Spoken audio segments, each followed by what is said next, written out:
Students, welcome to Sri Academy online platform. Class 8 Social Science Geography Chapter 2 Abiotic Resources Land, Soil and Water. Today we will discuss this chapter part 3rd, chapter discussion part 3rd. So let's start. Listen carefully. Usefulness of land resources. Land resource का क्या क्या uses है उसके बारे में हम लोग पढ़ेंगे. Land resources carry great significance in our life. हमारा जो लैंड रिसोर्सेज हैं वो हमारे जीवन में बहुत ही ज़्यादा चीज़ों में भाग लेता है हमारे जीवन के. ठीक है. Some of them are discussed as under. अब कुछ इसमें से जो है कि हम लोग नीचे पढ़ेंगे. जैसे land resources are rich source of timber and other products such as gum, resin, medicinal herbs etc. कहता है कि जो लैंड रिसोर्सेज है वो हमारे बहुत ही पर्याप्त मात्रा में टिम्बर जो लकड़ियाँ होती हैं जिनसे फर्नीचर पटरे वगैरह जो होते हैं वो पर्याप्त मात्रा में होता है लैंड रिसोर्स में. ठीक है. और भी हमें बहुत सारे प्रोडक्ट मिलते हैं जैसे कि गोंद हो गया, रेजिन, जो लासा होता है, रेजिन. ठीक है. मेडिसिनल हर्ब्स जो दवाइयों के जो हर्ब्स होते हैं वो भी हमें लैंड रिसोर्स से मिलते हैं. These are the store house of mineral deposits. जो लैंड रिसोर्स होता है वो मिनरल डिपॉजिट, उसमें बहुत सारे मिनरल्स जो हैं वो डिपॉजिट होते हैं, इसलिए वो स्टोर हाउस भी कहलाता है. They provide rich farming grounds. ये हमें खेती करने के लिए बहुत ही बड़े पैमाने पे ज़मीन प्रदान करता है. Land resources are also used as the place of tourist destination. बहुत सारी जगहों पे जो पुराने किले हैं, दुर्ग हैं, घूमने लायक जगहें हैं, वो टूरिस्ट डेस्टिनेशन के लिए भी आकर्षित करता है land resource. They provide land both for personal and professional use. ये हमें खुद के यूज़ के लिए या प्रोफेशनल यूज़ के लिए, घर बनाने के लिए, ये पर्सनल हो गया, प्रोफेशनल में स्कूल, कॉलेज, हॉस्पिटल, ये सब चीज़ों के लिए भी लैंड प्रोवाइड करता है. Land resource provide lofty mountains, high hills, plateaus, plains, rivers, ponds, oceans etc. जितनी भी चीज़ें हैं, चाहे वो माउंटेन्स हो, चाहे हाई हिल्स हो, प्लेटूज हो, पठार, प्लेन्स, समतल ज़मीन हो, नदियाँ हों, तालाब हों, समुद्र हों, महासागर हों, ये सारी चीज़ें जो हैं वो लैंड रिसोर्स के ही ऊपर हैं. People are blindly exploiting land resources. मानव जो है वो लैंड रिसोर्स का अंधाधुन एक्सप्लॉइटेशन किए जा रहा है.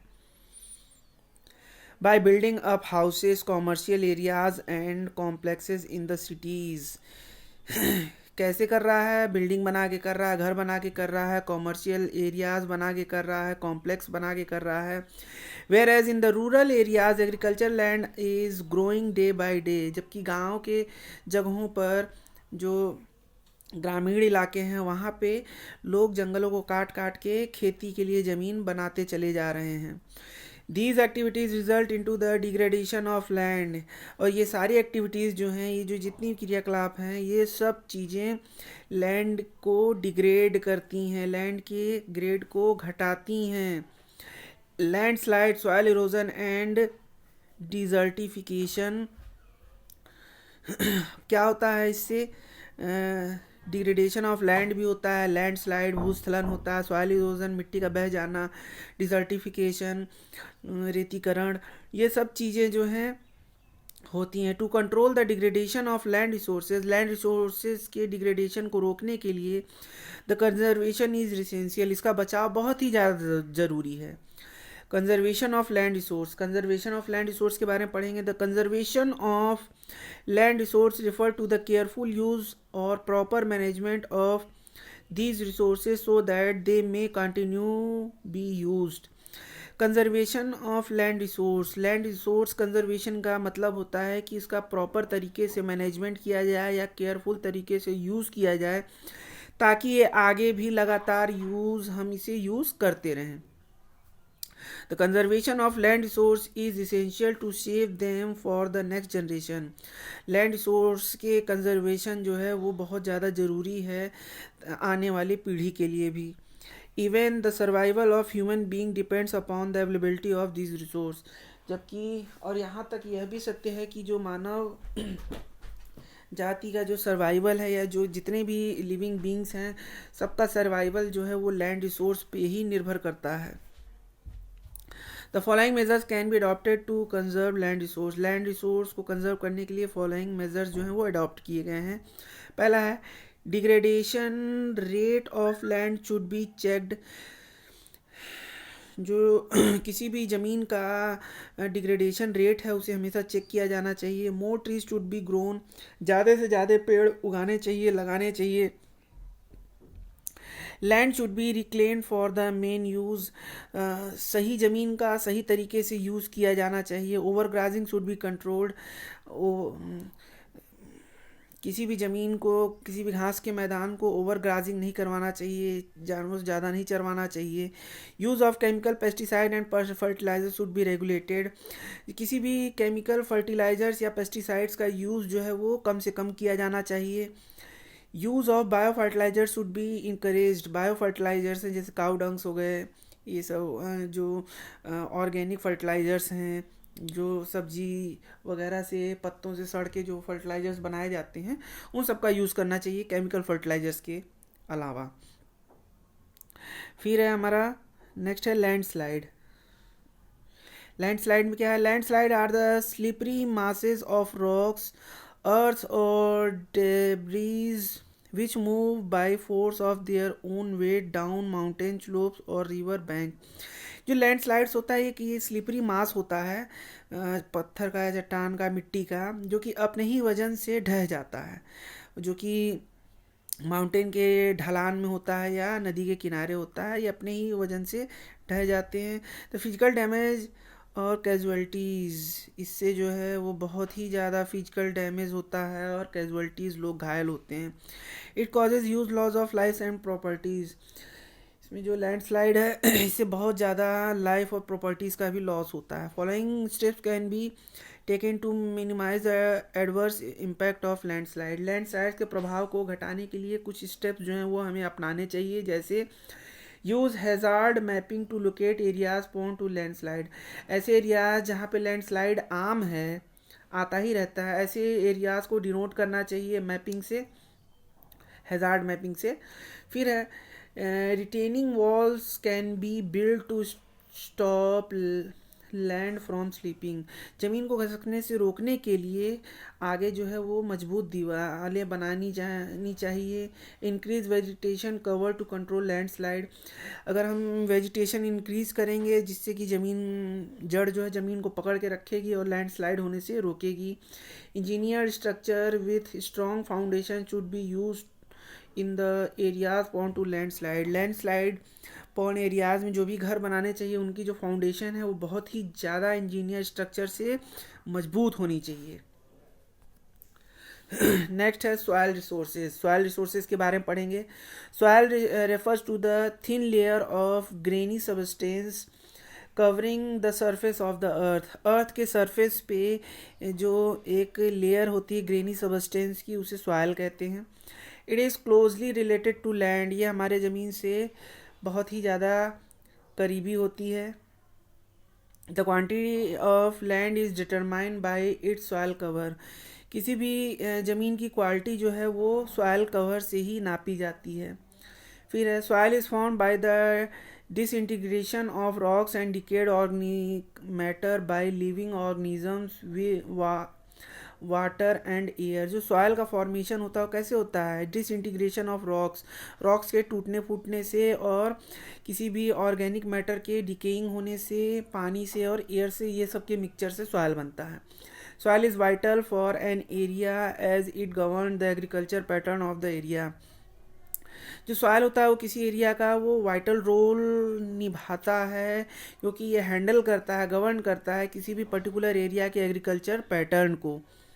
फिर है the top most layer of the crust made up of decade plant and dead organism is called humus. जो हमारे अर्थ क्रस्ट की जो टॉप लेयर होती है वो डेड डिकेइंग सड़े हुए प्लांट से और मरे हुए ऑर्गेनिजम्स से मिलकर बनता है, जिसे हम ह्यूमस कहते हैं। Humus mixes with disintegrated rock material to form the layer structure of soil. अब ये ह्यूमस जो है वो रॉक्स के भुर्रे से, या कहा जाए तो रॉक के पाउडर से मिक्स होता है और एक लेयर फॉर्म करता है, जिसे हम सॉयल कहते हैं।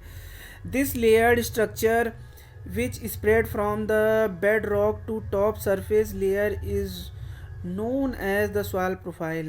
अब ये जो लेयर होती है, लेयर स्ट्रक्चर जो बनती है, जो कि टॉप लेयर से लेकर बेड सॉइल तक जाके एक लेयर दर लेयर बनाती है, उसे सॉइल प्रोफाइल कहते हैं। सॉइल प्रोफाइल क्या है? Each profile is further divided into a number of horizons.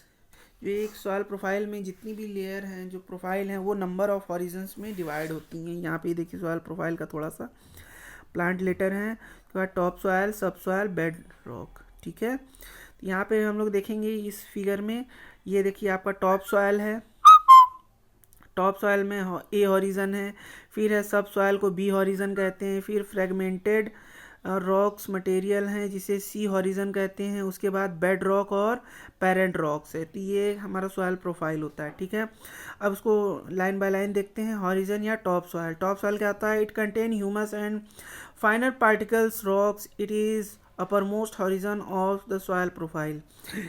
ये इसमें जो टॉप सॉइल होता है, इसमें ह्यूमस होता है और फाइन पार्टिकल्स होते हैं रॉक्स के, जो कि upper most horizon soil profile बनाता है। फिर हॉरिजन सब सॉइल में। सब सॉइल में क्या है?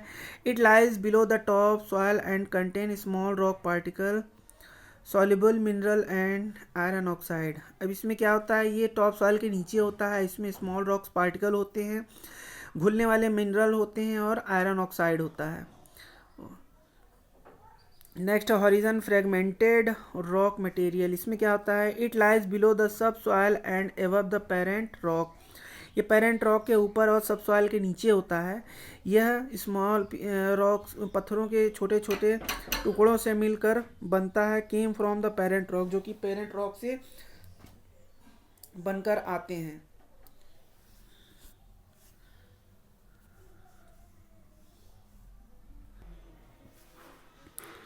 फिर है this horizon consist of parent rocks. इसमें जो है it is made up of small pieces of rocks that come from the parent rock. जो पेरेंट रॉक से बनने टूटे हुए स्मॉल पीसेस रॉक्स के होते हैं, इसमें फ्रेगमेंटेड रॉक मटेरियल में होते हैं। Horizon of parent rock. अब पेरेंट रॉक्स में क्या है? This horizon consist of parent rocks. ये हॉरिजन जो है उसमें पेरेंट रॉक्स होते हैं। It is the solid unweathered rock. ये बिना टूटे हुए सॉलिड रॉक्स होते हैं। Different types of parent rocks and different climate produce different types of soil. अलग अलग पेरेंट रॉक्स जो हैं वो अलग अलग क्लाइमेट में अलग अलग सॉयल प्रोड्यूस करते हैं। Factors affecting formation of soil. अब सॉयल के फॉर्मेशन को क्या क्या फैक्टर्स अफेक्ट करते हैं उसके बारे में हम लोग देखें।